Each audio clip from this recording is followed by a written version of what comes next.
Hello, it's Ren Presents time. I'm your host, Ren, and today we continue with the House of Bloodstein, Perlamum, Chapter 8, entitled Number 6. And in our last chapter, our intrepid gang of heroes mounted the Goshawk and were on their way to distant Wham, which is all the way across the Zaffin Armada. It's a pretty long trip, about 7 days, which in these ships that can go very fast, that's a long haul.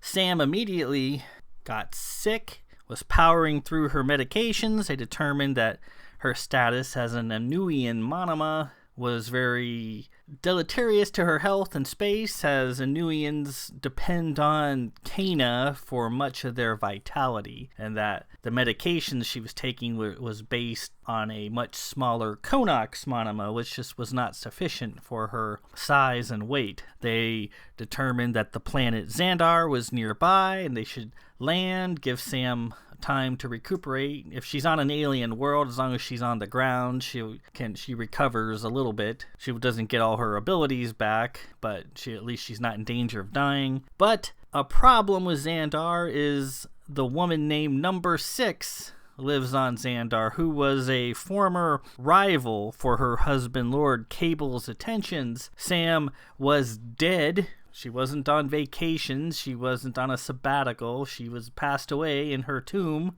And in the year and a half following her death, Kay took up a relationship with Domino of Holly, who is Number 6 of the Xandarr 44. And things became somewhat heated. Kay's mother, Countess Sigillus, even started grooming Number 6 to become the next Countess of the House of Blanchford. And she was going to move in, and everything was going to be cool. But then, poof, Sam is back from the dead, and it wasn't like any time had passed at all. She was back, she inserted herself back into Kay's life, and Number 6 was abandoned. She likes to egg Sam on, and Sam doesn't take it very well, because even though she was dead, she considers Kay's relationship with her to be, he shouldn't have happened. He should have just grieved for her for the rest of his life. That's how she feels. She's not perfect, but Xandarr is probably where they're going to need to go, because she needs to get grounded and get replacement meds as quickly as possible, and there's really no other place they can go except Xandarr. Xandarr is a very arid world. It's not like Dune. It's not completely a desert, but it's close. It's hot. It was formerly a Zaffin world. It is much more flamboyant than other League worlds that it eventually joined, in the way they dress and the way they behave. The League tends to be very reserved and somewhat stuffy, while Xandarr is much more free and liberated, I suppose. So, as the gang approach Xandarr, we begin our chapter. So let's begin, shall we? Chapter 8, Number 6. Sometime later, they came into orbit around Xandarr, arid and purple as always, bursting with League traffic, both fleet and civilian. Kate cloaked the Goshawk. Undetected, Philip brought the ship down through the dry atmosphere and followed the meandering rope-like course of the River Tor as it wound around the planet's face. Sam had run out of eye drops and was going through the rest of her supplies at an accelerated rate. She needed a whole laundry list of things, as King noted: vitamin B7, vitamin D, vitamin A, iron, potassium chloride, oxymetazoline, and much, much more. Sarah ran the list through a few databases and found a good-sized pharmacy in Xandarr Prime that should have everything they'd need. The problem was, it was located in the middle of town, right across the street from the brawling sandstone villa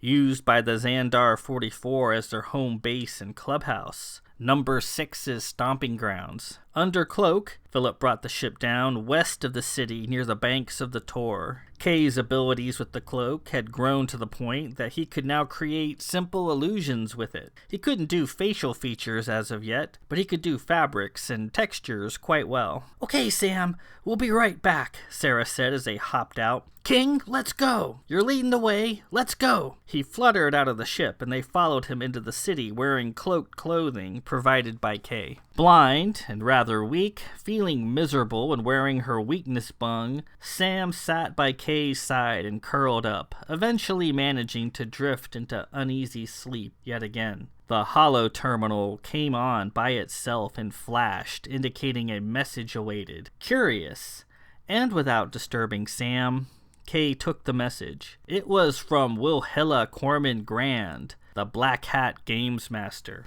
"To Cable, Lord of Blanchfort, I hope your trip has been uneventful to this point, and I hope your neat countess isn't suffering too terribly in space, though undoubtedly she is suffering greatly.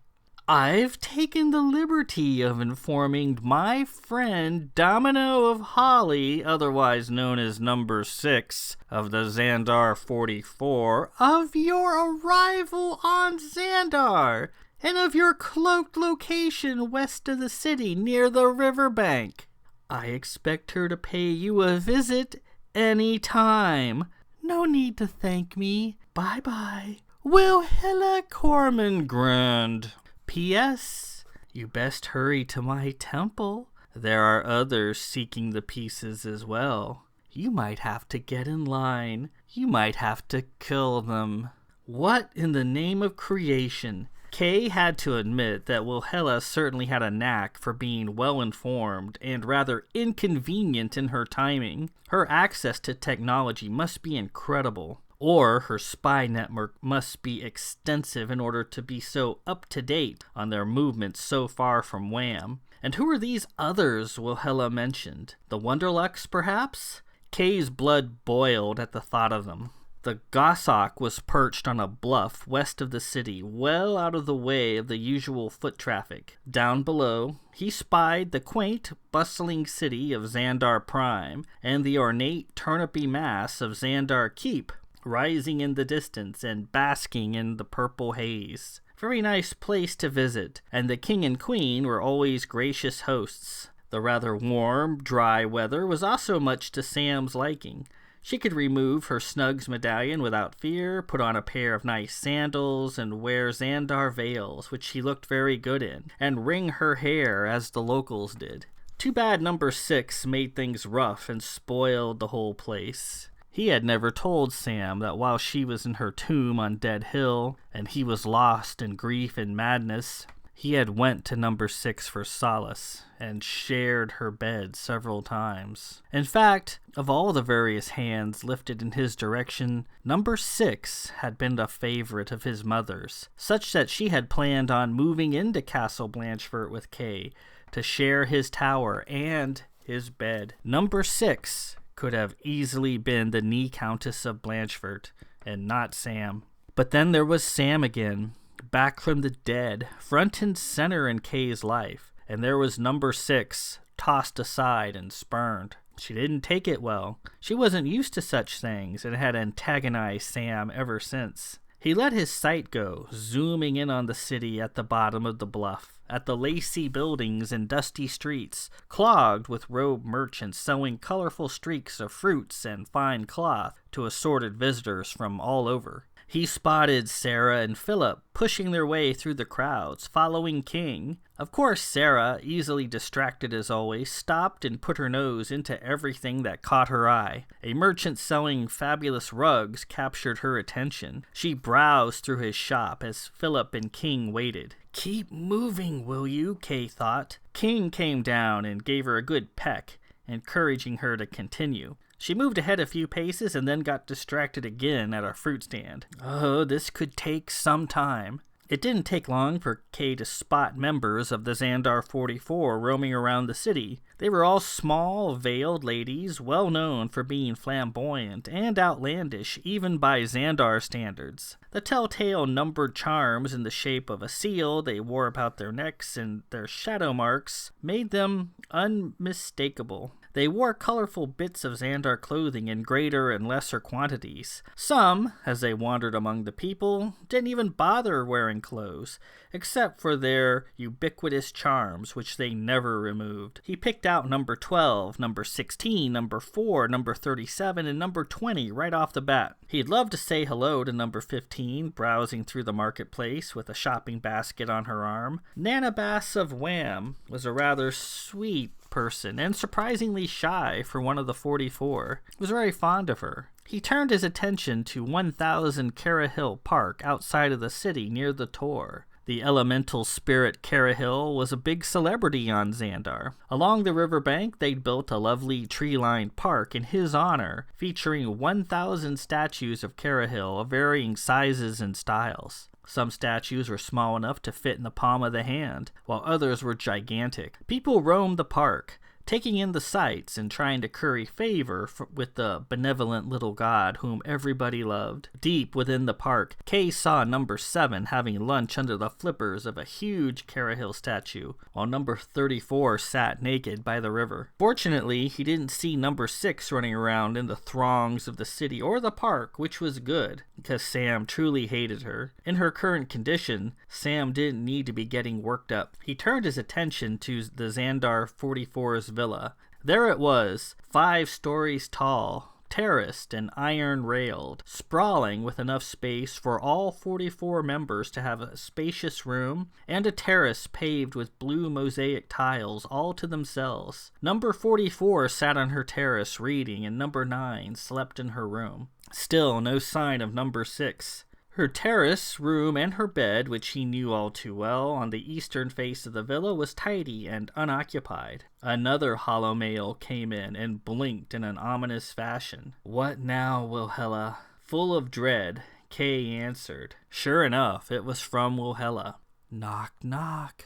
There came a furtive knocking from the hatch. He sighted, veiled and tawny haired, tiny and small-boned, domino of holly, number 6. A relentless tease and former lover, spurned lover, Sam's hated rival. More knocking. Sam stirred. "Is someone at the door?" she asked, her black eyes unseeing and bleary. She squinted to see. "Is it Sarah and Philip with my things? I'm so sorry. I should go with them and help carry some items." "It's all right, darling. Are you feeling any better now that we're on the ground?" "I think I am, actually. I feel my strength returning." She fumbled around and removed her weakness bung. More knocking, louder this time. The hollow again, more from Wilhella. "It's very rude to keep a lady waiting." It was absolutely imperative that Sam not encounter number 6, not for a moment. Though Sam hid it well, she had a saucy temper, and when it came to number 6, she had no control and no cap on her anger or her jealousy. While Sam had brute power and speed on her side, number 6 was a full Silvertech sorceress armed with a near full complement of gifts. She was every bit as formidable as his mother. Sam needed rest, and he was determined that she get it. "Get some rest. I think it's just a courier. I'll attend to them."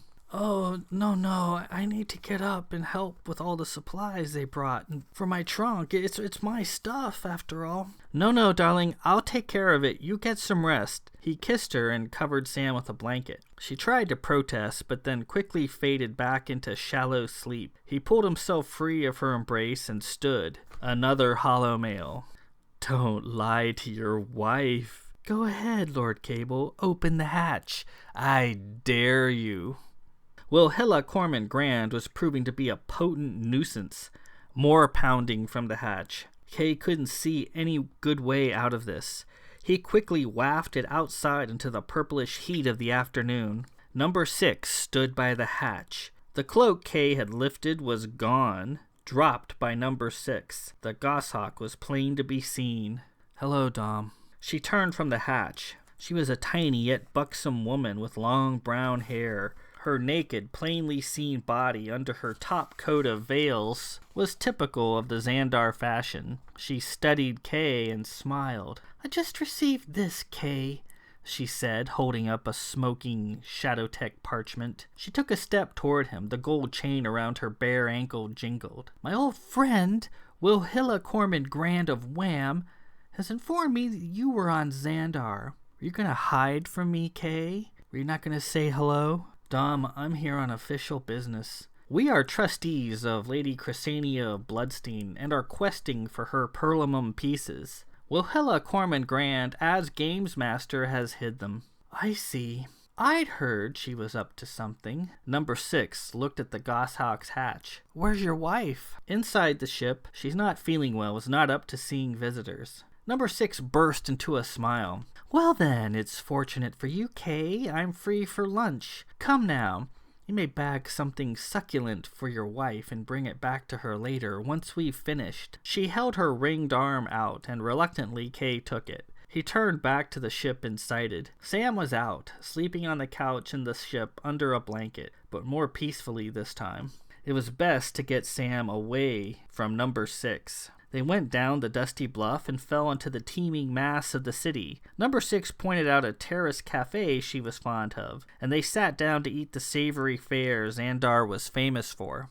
"So tell me about this quest you're on," Number 6 asked, sipping her brass cup of potent black coffee. "We're on our way to Wham to stand in the presence of Wilhella Cormand-Grande. Once there, we'll determine where the pieces are located and quest for them." "You say Lady Cressania of Bloodstein is in a contest with Rothaba of George? Interesting. Lady Cressania is an accomplished perlamum player and shall win, given she has a selection of quality pieces to play from." Number 6 took another sip from her coffee. "Well, that's the whole thing, isn't it? Wilhella Cormand-Grande loves to dangle her perlamum pieces before any foolhardy enough to quest for them. And I've heard she's hidden those pieces fairly well. One of them is right here on Xandarr, in fact." "Truly? Where, if I may ask?" Number 6 smiled and set her cup down, then took Kay's hand. "I was very angry with you, Kay. You know that, right? I thought perhaps you and I might become close. I've never made a secret of my eye for you, and I know you have one for me as well." Back to that again. Always back to that. "I was lost in grief, Dom. You knew I was hurting. I came to you for comfort, and I gave it to you. I welcomed you into my arms, and I kept my Silvertech from you. You know how easy it would have been to surround you with Silvertech and take you forever, to join with you as a wand Willa? I was tempted. I was.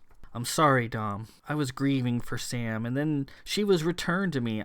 I didn't mean for you to be caught up in all of this, and I certainly didn't mean for you to be hurt." She laughed. I'm the only person I know cast aside for a dead woman who didn't have the common courtesy to remain dead. Makes for interesting conversation, doesn't it? I could go up there and talk to your wife, though I'm certain she's not in any fit state to do much talking. Kay was alarmed. "Don't. Sam needs her rest. She's very sick. I'm asking you to let her rest." "Sick? Yes, monomas in space don't agree. Have I heard that right?" "You have." "It really wouldn't be sporting of me to march back over there right now, would it?" "No, it wouldn't." She sat there for a moment and looked at her hands. "As I said, I know where Wilhella's piece is here on Xandarr, Kay. I could tell you where it is." "Which one is it?" "Left, Bishop." "That's not one of the pieces on my list. Lady Bloodstein didn't mention needing that one. You're going to need every piece you can get, because some of the other, more desirable pieces are virtually unobtainable. Wilhella has made sure of that." "All right, then. Where is the piece?" She smiled. "I'll be happy to show you, Kay." "Dom, we don't have time for games." No games. I'll be happy to show you where it is. So what do you say, Kay?" "Left, Bishop. I would think that piece would be in the trust of an individual and not hidden in a certain spot." "I'll guide you to its location," she said.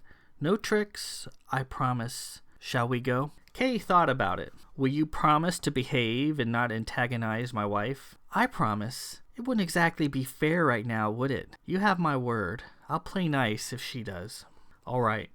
But first I want to move Sam from the ship into a nice inn with a proper bed. I don't want to leave her out there in the goshawk. Number 6 blossomed into a smile. Well, grand. Let's finish our lunch and get started. I know the perfect place for her to rest. She showed Kay a lovely inn just off the town square. Kay looked it over, approved of the lodgings, and rented 3 rooms, as he knew Sarah loved staying at inns and would want a room for herself. With a great blast, he wafted out to the goshawk and fetched Sam. He placed a sleep bung around her neck to allow her to sleep restfully, and wafted her into their room. There he removed her sweaty, stale clothes, washed her, then placed her into the soft bed. Being on the planet's surface already seemed to be helping her. Sam's skin tone was returning to normal, and she seemed generally healthier. She also didn't need her Snugs medallion in the warm climate. With the sleep bung, he should have 8 hours before she woke. Should be plenty of time. He kissed her and wafted down to the marble and palm-strewn lobby where number 6 waited. "Your wife all set?" she asked. "She is. I see my cousins, Sarah and Philip, purchasing supplies in a large establishment about a mile away. Let's go get them." They set out into the masses. They walked through the noisy streets, clogged with merchants and exotic wares. Number 6 chatted casually, pointing out this and that. "There's our villa." She pointed to the large building ahead. "Would you care to enter and say hello? I'm sure Nana would like to see you. You do remember her, yes?" "Of course I do. I'd like to, but not now, Dom." In the pharmacy across the street, Philip and Sarah stood inside with several large boxes full of goods they'd assembled for Sam. Sarah, at the counter, was in a heated, finger-pointing argument with the proprietor regarding price. Her blue ponytail bounced up and down as they argued, and her loud voice carried quite well. King impassively sat on her shoulder. Philip saw them walk in and bowed to number 6. "Hello, Domino," he said. She bowed in response. "I figured we'd be seeing you at some point on this trip." "My good friend Wilhella informed me you were here on Xandarr, Philip. You're in luck. I know of a piece that's hidden nearby. I'm going to help you fetch it." "Well, that's a rare piece of luck," he said. "Which one?" "Left, Bishop." "Oh, we don't need that one." "That's what I mentioned," Kay said. "However, Dom's pretty certain the other pieces are not obtainable. She advises we fetch it, and we had planned to fetch additional pieces anyway, so why not quest for it?" "What about Sam?" "What about her?" number 6 said.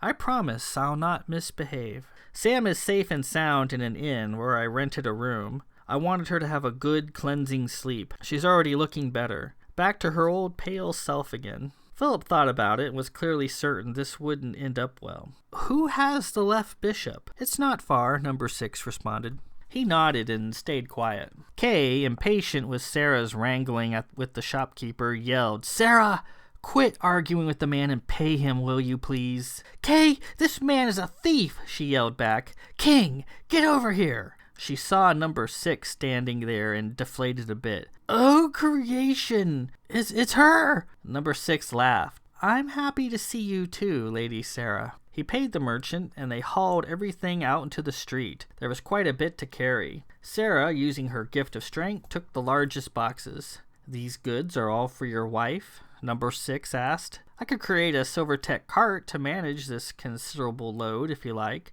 or I could create an army of familiars to carry them." "We'll manage," Sarah said. "King, get over here." "He's not a valet, Sarah," Philip said. Number 6 watched Sarah fumble around with a large box. "You certain you don't need my help?" "Thank you. No, we're fine," Kay said. "Speak for yourself, Kay," Sarah cried. "This thing's heavy." Number 6 waved her hand and soon had a sturdy silver cart standing before her. They piled everything on and made their way out of the city. Kay was very careful not to touch the cart. It was number 6's Silvertech. Being a Shadowtech male, touching it would be disastrous.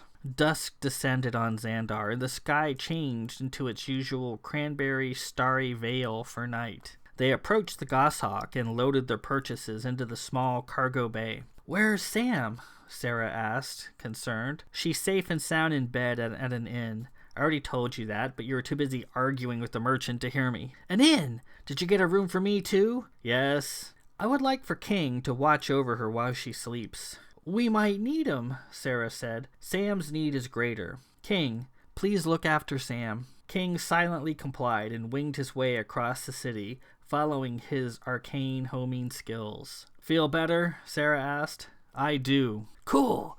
I can't wait to see my room and order room service. So where is this piece? Number 6 answered.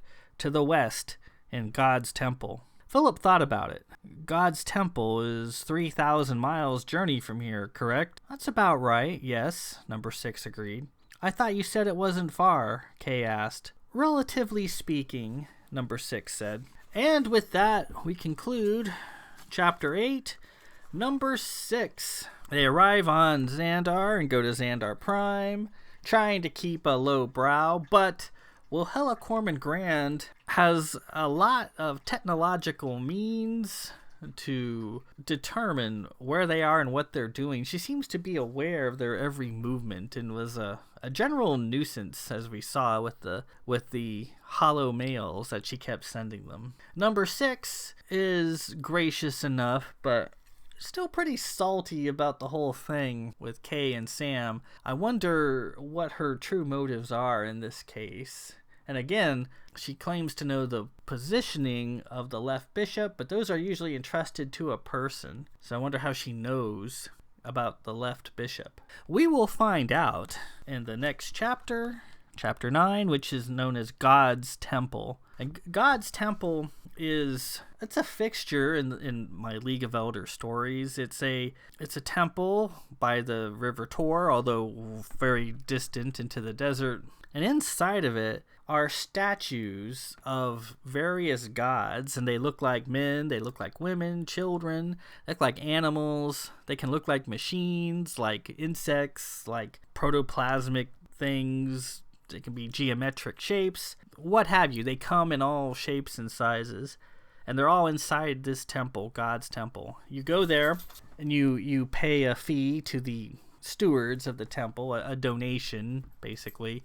You go in, and you can approach a statue of a god, whichever one. Maybe could be any god, or maybe you're on a mission for a specific one. So you can go to this temple, make your pitch, and ask for a favor, or various other things that you might ask a god for, and perhaps your request will be answered. If you have read The Sixth Turn of the Shadowtech Goddess, Cat, or listened to the narrations, hint hint, the cathedral in Bone and Wire that the demonic form of Carahil was inhabiting was an alternate form of God's temple. He had moved in to the temple, got rid of all the other gods, and occupied it as his own, and became a demon. The cathedral, Bone and Wire, and God's temple were one and the same, although in a different universe. Anywho, next week we will see what number 6 is up to and what's going on in God's temple. Chapter 9, and we will get to that next week. In the meantime, this is Ren Presents. I'm your host, Ren. Peace out.